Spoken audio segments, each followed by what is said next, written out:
What if the biggest question before the 2026 T20 World Cup final isn't who has the better players, but which team has the courage to abandon its own comfort zone when the pressure becomes unbearable?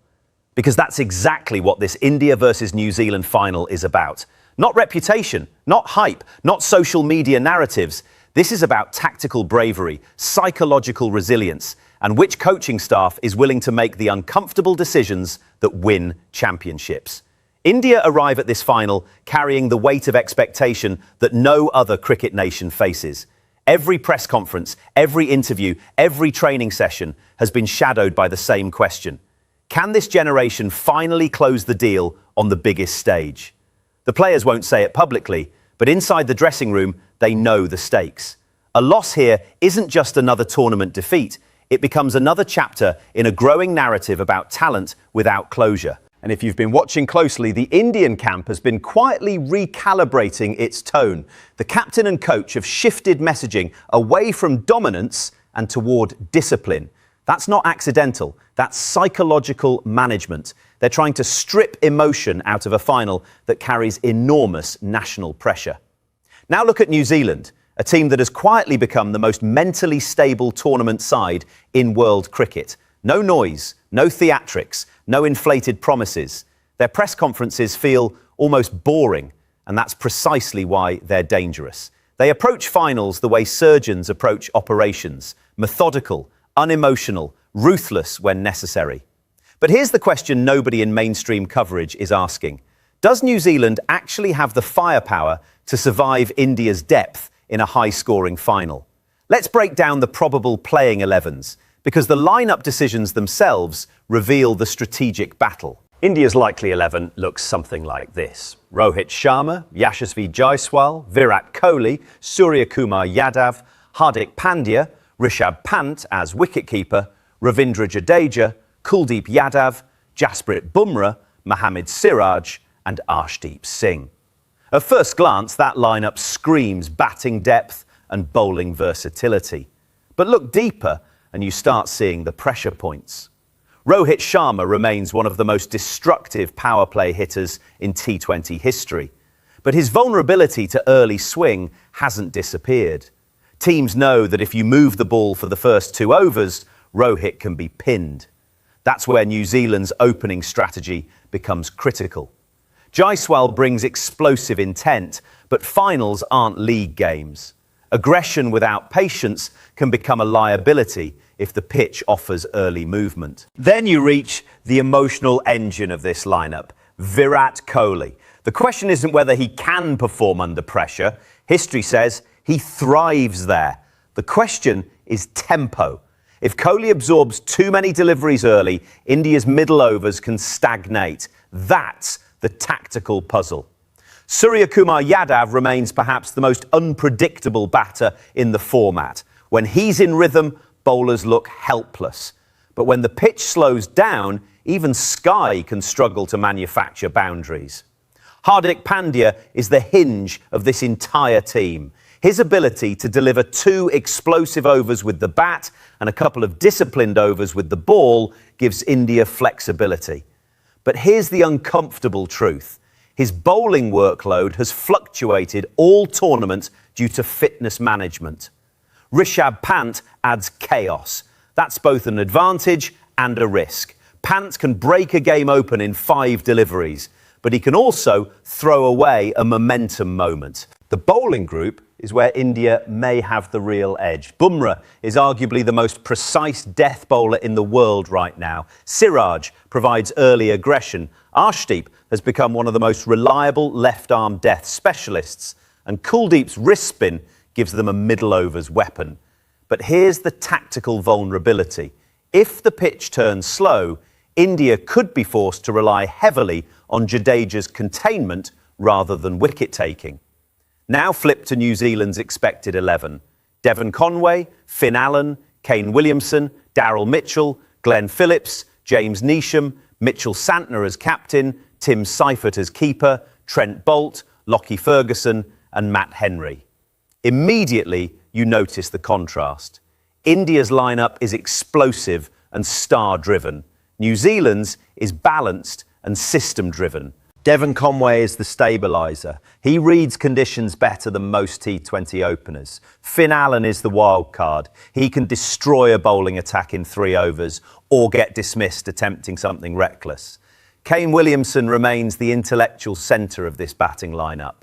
Critics sometimes question his T20 strike rate, but what they ignore is his ability to neutralise spin in middle overs. Against Kuldeep and Jadeja, that skill could be decisive. Daryl Mitchell has quietly become one of the most reliable big match performers in international cricket. His record in high-pressure games is not hype, it's evidence. Glenn Phillips is New Zealand's most dangerous X-factor. If he gets 25 balls, he can swing the final. Santner's leadership has been understated but effective. He reads matchups brilliantly, particularly against aggressive batting lineups. Boult, Ferguson and Henry form a bowling attack designed specifically to challenge India's top order. Boult's early swing against Rohit and Jaiswal is not theoretical. It's a proven matchup advantage. But here's the weakness mainstream commentary keeps glossing over. New Zealand's death bowling has looked vulnerable when chasing high totals, so the tactical chess match becomes fascinating. If India bat first and post something around 180 or above, the pressure shifts dramatically onto New Zealand's middle order. But if New Zealand restrict India below 170, suddenly the chase dynamic flips in their favour. Now let's talk about coaching decisions, because finals are rarely decided by talent alone. India's coaching staff has emphasised flexible batting roles throughout the tournament. That means Suryakumar or Hardik could be promoted depending on matchups. New Zealand's coaching philosophy is almost the opposite. They prioritise structure over improvisation. Batters stick to defined roles.